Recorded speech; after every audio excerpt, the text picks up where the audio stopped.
Elas na sua tarde, estamos de volta e agora para falar sobre comportamento. Você é uma pessoa desinibida que chega em qualquer lugar numa boa ou é do tipo tímida, né, que tem vergonha das pessoas?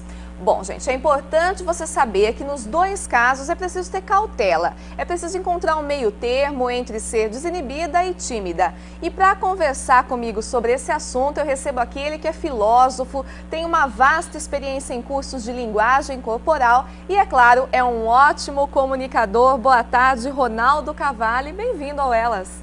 Muito prazer, é um prazer estar aqui. Muito obrigado pelo convite, né? E vamos falar um pouquinho então sobre comunicação, sobre os gestos, sobre como que a gente pode ter uma comunicação melhor. Ronaldo, a minha primeira pergunta para você é o seguinte: as pessoas, ou pelo menos a maioria delas, tem dificuldade de se comunicar, de se expressar? Eu acredito que isso é natural. Você vê, a gente trabalha com isso e sempre quando você começa alguma coisa, você tem uma dificuldade, como eu estou sentindo aqui agora. Isso é natural, tudo aquilo que a gente faz fora do nosso normal nos traz um certo incômodo, um certo receio. Será que eu vou fazer bem feito? Será que eu não vou fazer algo errado que possa comprometer a minha imagem? Então, isso é uma postura natural de todos nós que não convivemos com a comunicação. Quem convive, é claro, quanto mais você faz uma coisa, melhor você fica. Já dizia o Aristóteles, né? Nós somos bons naquilo que fazemos sempre. E Ronaldo, e essa questão de se comunicar interfere no nosso dia a dia, porque toda hora a gente precisa se comunicar, seja no trabalho, seja com os amigos, seja em casa, com a família, não é mesmo? Perfeito. A comunicação hoje e sempre, ela nos faz, por exemplo, muitas vezes passar coisas que a gente não é, coisas que a gente não quer passar. Se nós observarmos um exemplo bem recente, é o da Dilma. Se você lembrar que a Dilma, nas primeiras aparições em público, ela tinha o queixo um pouquinho alto. E só o fato de você aparecer com o queixo um pouquinho mais alto já passa uma imagem arrogante. Quer dizer, o fato de você abaixar um pouquinho, ser um pouquinho mais humilde, submisso, na sua apresentação, pode te colocar como uma postura mais submisso, uma pessoa mais confortável de se falar, de se ouvir. Aquela questão do nariz empinado que a turma fala, aquela pessoa tem o nariz empinado, é a questão da pessoa se portar mesmo. É a sua posição, né? Quando você vai numa festa, por exemplo, você vê as garotas todas firminhas, em pé, tal, isso no início da festa. No final da festa, a coisa já começa a ficar um pouquinho mais solta. Então ela já perde essa postura, sabe? Não arrogante, mas elegante, que há uma diferença, né? Um pouquinho diferente uma coisa da outra. Então vamos começar, vamos dar uma aula para o pessoal que está assistindo a gente de como se comportar, como fazer com os gestos, com as mãos, né? Não sei se eu estou fazendo alguma coisa de errado, se você, eu acho que você já está me observando aqui, né? Vamos lá então, Ronaldo. Olha, a gente mostra pelo corpo se a gente está envolvido com o assunto ou não, pelo simples sentar. Por exemplo, se eu me sento a 90 graus certinho, eu estou neutro. Se eu me sento um pouquinho para frente, eu estou muito interessado. Ah, então eu estou um pouquinho para frente, eu estou boa então no assunto então. Agora, se eu não estou muito interessado, eu estou lá atrás. Quer dizer, esse eixo do meu corpo, ele já retrata o quanto eu estou interessado e o quanto é importante o assunto para mim. E é tão interessante a comunicação que, veja você, um professor, quando ele dá as costas para os alunos, se ele parar de falar, ele perde a comunicação. Por que acontece isso? Porque a nossa mente, ela está a todo momento com milhões de pensamentos. E quando você tem esse silêncio e existe essa interrupção entre a comunicação, você perde a comunicação. Para o professor reter novamente, ou ter novamente essa comunicação, ele gasta um tempo. Então, o ideal para um professor, por exemplo, é ele escrever nunca dando as costas para os alunos. E se ele der as costas, é importante que ele não pare de falar, para que os alunos não percam essa comunicação. Correto. E pessoas que, por exemplo, são um pouco mais tímidas, assim, Ronaldo, elas têm, às vezes com a família não, são bem soltas, com os amigos, mas quando chega num lugar diferente já fica, parece que travada, parece que toma o medo toma conta da pessoa e não tem mais jeito. É preciso talvez um tratamento, alguma coisa assim para poder perder isso, Ronaldo? Eu tive algumas experiências em cursos que eu achei interessantes até a gente comentar. Por exemplo, tinha uma aluna que, muito tímida, falou que, olha que interessante, quando eu fui trabalhar para uma empresa de fazer brincadeiras com crianças, esses tipos de eventos, ela falou, eu perdi parte da minha timidez. Por quê? Porque eu tinha que me maquiar para trabalhar com as crianças. E aí, não era eu. Então a minha postura era diferente. Eu consegui ir me soltando porque não era eu. Eu estava escondida atrás daquela fantasia de palhaço que ela estava recepcionando as crianças em eventos. Quer dizer, esse foi um exemplo que eu obtive em um dos cursos que eu dou de oratória e que eu achei muito interessante para ver como que a gente é preocupado com como nós somos preocupados com a nossa imagem. E quando você põe um véu, né, acabou, quer dizer, daí você não tem mais essa preocupação. Então tudo aquilo que você puder fazer para se sentir protegido e fazer, vai ajudar. Um outro exemplo que eu tive é de uma menina que tinha muito medo na hora de tirar o almoço da fila de um self-service, de derrubar o prato. Então foi aconselhado para ela, derrube o prato, porque daí você já passou pela experiência, você nunca mais vai ter receio, vai ficar intimidada com o derrube o prato. Encarar o fato mesmo. Não, encare o fato. Então após esse fato, muitas vezes o nosso maior inimigo somos nós mesmos. Muitas vezes você tem uma pessoa que vai falar em público, é lógico, a gente sempre fica muito preocupado, porque é a nossa imagem. Mas quando você vai falar em público, o que acontece? Você começa a construir frases que você não está acostumado, usar termos bonitos, termos que vão realçar, dizer que você tem um bom vocabulário. E aí? Aí esses termos não são comuns, você não está acostumado com esses termos. O que acontece? Você não consegue dar sequência. Então o maior truque para você falar em público é conversar com o público e não falar para o público. Então quando você conversa com o público, como se você estivesse conversando com uma pessoa, é natural, você faz isso todos os dias em todos os lugares. Então quando você começa a tomar conhecimento dessas pequenas práticas, você consegue não ter tanto medo. Quando você consegue não ter tanto medo, porque o medo a gente tem, mas quando você consegue reduzir esse medo e ordenar esse medo, ele é até bom para que você também não fale sem motivação nenhuma.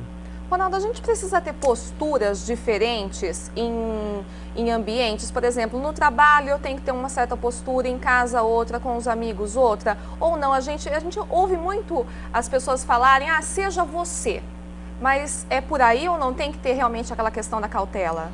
É claro que existe uma postura em que eu estou muito confortável em um churrasco e tudo mais, e existe aquela postura que eu tenho profissional, no mundo corporativo, ou em uma apresentação, ou conversando com as pessoas em determinados ambientes. Eu acho que isso é bem igual a como você se veste. Você não vai na praia de terno, e você também não vai na igreja de shorts de praia. Eu acredito que você tenha que ter o que nós chamamos de máscara para conviver socialmente. Para você ter ideia, nós mentimos a cada 20 minutos. Eu vou mentir bastante nessa entrevista.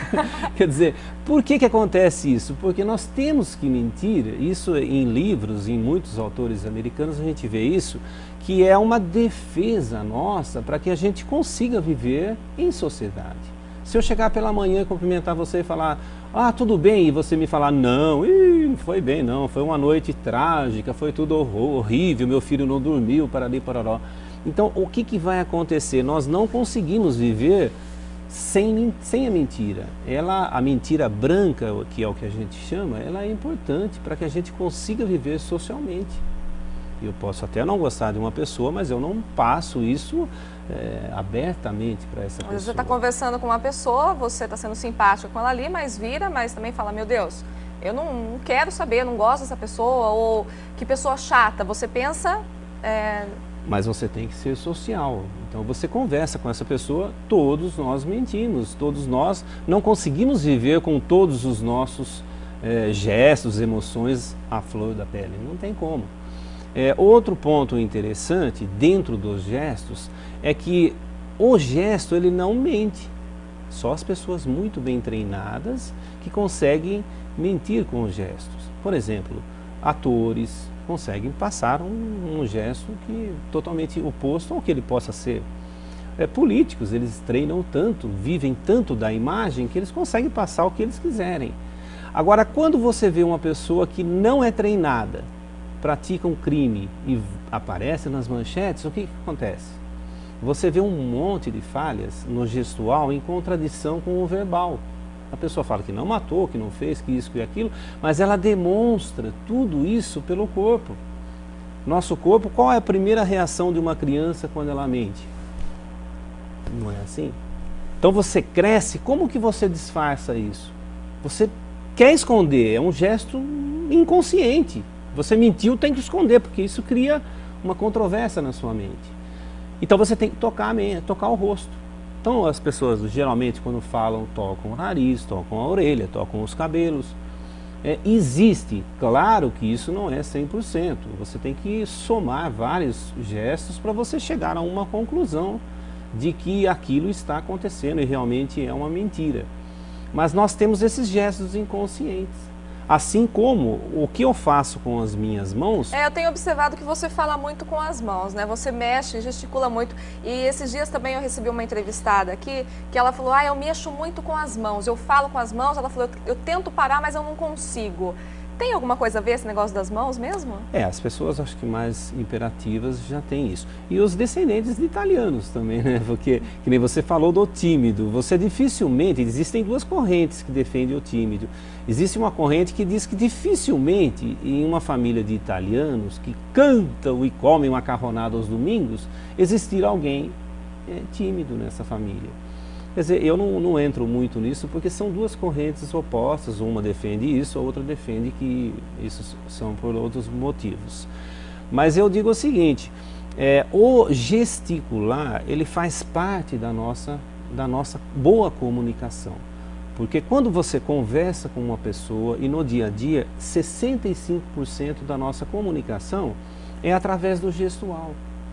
Só 35% que é do verbal. Porque às vezes a gente não precisa falar nada, faz um gesto, acabou. A pessoa já sente, já percebe. E nós temos esse dom natural. O que acontece? Quando nós começamos a desenvolver a fala, nós abandonamos um pouco os gestos, porque o gesto, sabe, era mais complicado de você observar. E a pessoa está falando, então é isso aí, vamos seguir dentro do que ela está falando. Agora, hoje a gente começa a resgatar aquilo que é mais lógico, ou então que a gente consegue mentir menos.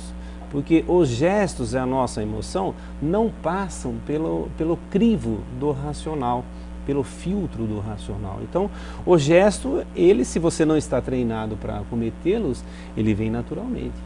E você pode passar, por exemplo, com as mãos. Uma pessoa fala com as mãos, ela pode trazer o público, que é o que o Papa faz, não é? Ele traz os bons fluidos, ou você pode empurrar o público, dependendo do gesto que você faz. Então, toda a nossa postura, ela diz algo. E se nós conseguirmos decifrar o que esse algo está dizendo, nós podemos conhecer muito mais do outro, sem que ele fale muito, né?